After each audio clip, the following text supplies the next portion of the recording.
बोली वाक्य बिहारी लाल की जय हो। कल की वेला में श्री सुखदेव जी महाराज समझा रहे हैं, राजन एक बात मुझे बताइए कि इतनी कथा मैंने आपको सुनाई, पर कहीं आपको किसी कथा में कोई संदेह तो नहीं? राजा परीक्षित कहते हैं नहीं गुरुदेव। श्री सुखदेव जी कहते हैं अगर मैंने कथा सुनाया आपको संदेह हो गया तो कथा समझ में नहीं आएगी। कोई ऐसी चर्चा तो नहीं, कोई ऐसा शब्द तो नहीं जो आपके समझ में ना आया हो, क्योंकि अगर समझ में नहीं आएगा तो फिर उस कथा का लाभ नहीं मिलेगा। राजा परीक्षित कहते हैं गुरुदेव मैं आपकी कथा को सिर्फ सुन ही नहीं रहा हूं, सुन रहा होता तो शायद संदेह हो जाता। अरे मैं आपकी कथा को अमृत समझ करके पान कर रहा हूं, पी रहा हूं। अब पीने से कैसा संदेह होगा महाराज? और ऐसा करता है कि आप कथा निरंतर सुनाते रहिए और मैं आपकी कथा को स्मरण करता रहूं। इतनी पावन चर्चा लग रही है।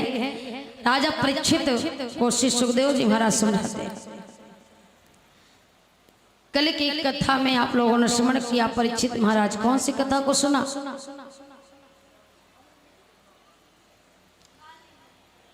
आनंद बड़ी ही आनंदमयी चर्चा को स्मरण किया। भगवान की बाल लीलाएं कल आप लोगों ने स्मरण की। भगवान कृष्ण ने किस प्रकार अपने मामा कंस का वध किया,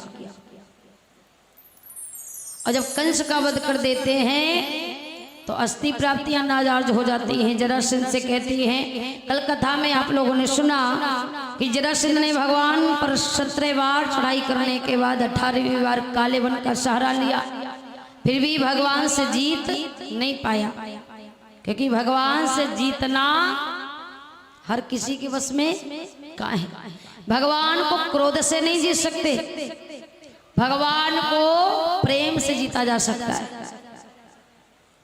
अगर प्रेम से भगवान को जीतोगे तो जरूर भगवान से जीते जाओगे, पर सोचो दुश्मनी से या क्रोध से जीत लो तो भगवान को कोई नहीं जीत सकता।